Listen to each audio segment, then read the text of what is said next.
Hi, I'm Feeder Master Raheem Glaves, and I became a chess master by simply working on my chess understanding.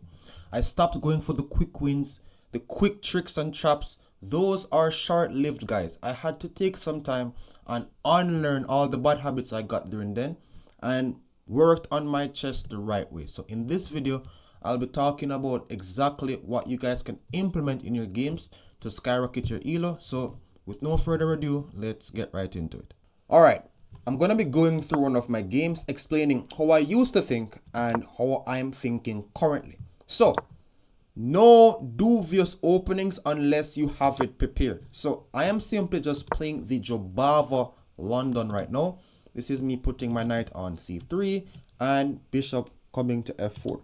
So, if you're playing openings and you're just memorizing theory, guess what?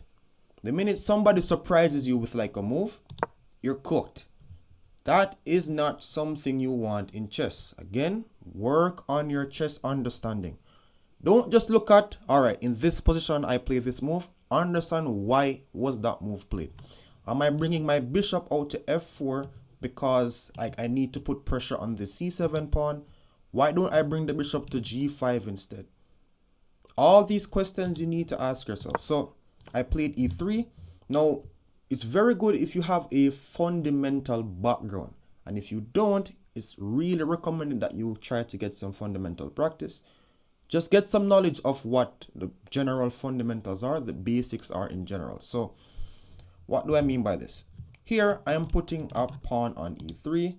I know that I need to take out my pieces, but where does my pieces actually go? That's where theory will help you. But if you don't know what to do, you can just rely on your skills.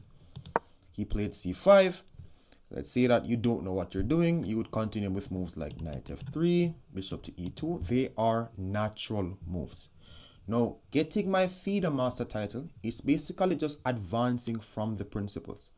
Now, in the game, I played this move, pawn takes c5. So, if you're realizing that black is making a lot of pawn moves, which gives me chances, time to actually make moves like this to open up the game. Also, it's very hard for black to regain back his pawn comfortably. So what I had to change was capitalizing on my opponent's mistakes. And how do you know when your opponent is making a mistake or not? Calculation. So here, this is why I'm telling you for your openings, if you don't have any, you can actually, one, go and learn some where you check the plans. Like if you're playing the same thing over and over again, some positions are going to start to repeat. And all you have to do is just check the main moves in those scenarios and understand why. So here I played pawn takes c5. Again, it's going to be very difficult for black to regain this pawn. So he went knight to c6. It's still equal, and this is all still okay. I brought my knight to f3, and I want you to actually take some notes again. I am not doing anything fancy. I'm simply getting my pieces out. This is what's happening at all levels, guys. It's just that the further you go up, things might get a little twisted, but it's still the principles. Still the principles, just a little bit more advanced. Black now takes the time out and brings his bishop out to pin my knight. Also realize that they are bringing it to like the most active, the most natural squares. That's what we're doing. So you know, have bishop to e2 and e6. Now I used to just worry about my own plans. Like I'm just like, hey, all right, I'm gonna castle my king. I'm gonna like put my queen to d2. I'm gonna swing my rook to d1, and that's my plans, right? I had to change that big time and start worrying about my opponent's plans. It's a two-player game, guys. So I am seeing where black is attacking my pawn on c5. Yes, I can castle, and he collects my pawn, and both of us are fine. But you want to be able to carry out your plans while stopping your opponent's plans. So I am going to castle on the next move while I'm still regaining my pawn. I'm making it difficult for my opponent to get his natural plans. Now, with chess, the way you win games, mostly it's by your opponents blundering. If you don't create any challenges for your opponents, how do you expect them to go wrong? Now at the lower levels, like those guys just like blunder for fun. It's like who blunders last. But again, like if you're slowly up the ranks and it's not so easy for your opponents to like go wrong, you have to give them options, challenges that will cause them to make an error. So here I am protecting the pawn and he took it. Now this is going to be another area in which I had to change for my gameplay, which is not giving up the bishop here too early.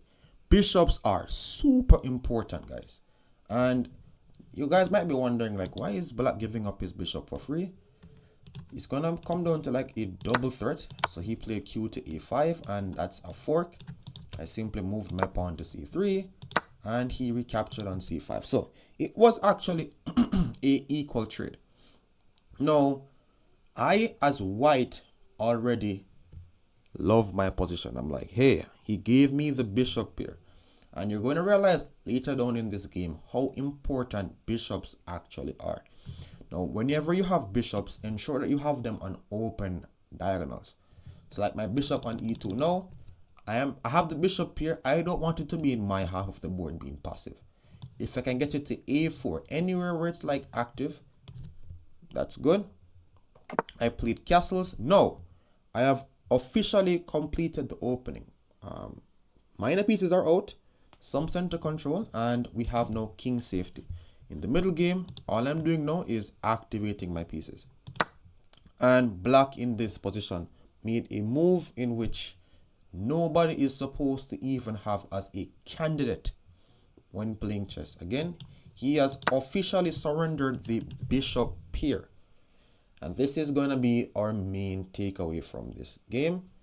For bishops, the minute you have bishops, bishops like open positions. Open the game, guys, if you have the bishops. You don't want any pawn play in the center. Shatter the opening of the board when you have bishops. Or just get them to decent squares. Now, this is what I mean when I'm saying that you guys have to like work on your chess understanding. He's just doing normal stuff. So he gave me the bishop and then he's opening up the game for me. He's, again, loosening up the pawns a bit.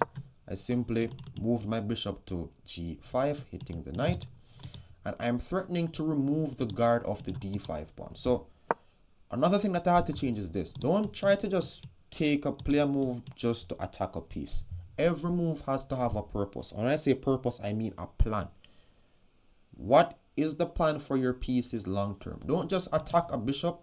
I move the bishop and you're like, all right, what now? Because if I take this, just giving you like a random move, I am going to win the pawn on d5 effortlessly. And as a matter of fact, he forced me to actually play this move. So he had a very solid structure before.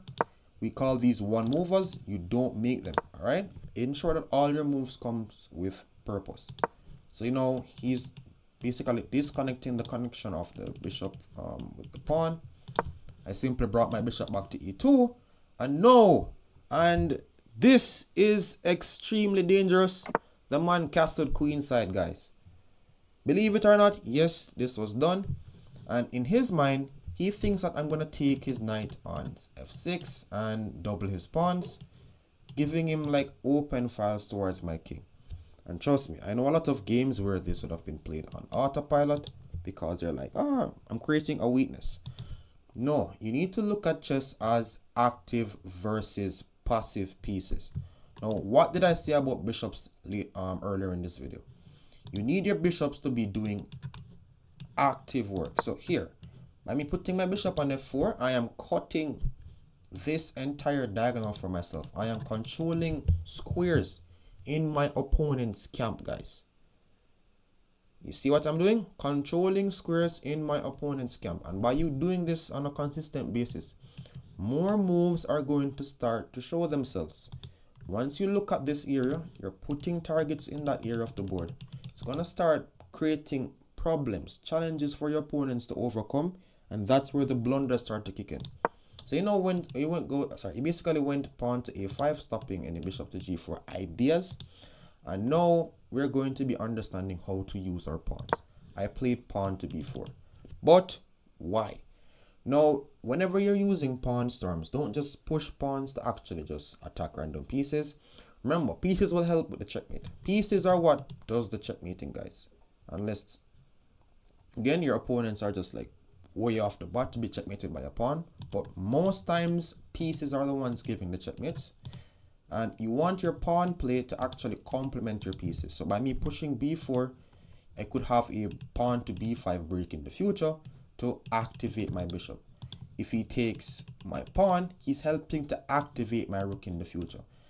Realize that I'm using my pawns to activate my pieces. Further, so you went queen to b6 and now a4. I am breaking the position open to either open up the file for my rook or for my bishop.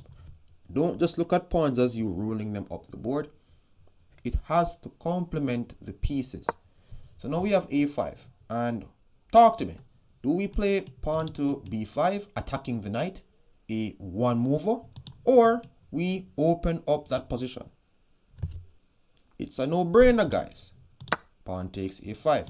This is what we call one movers. Whenever you're making moves like this, you are giving up your advantages. Don't practice.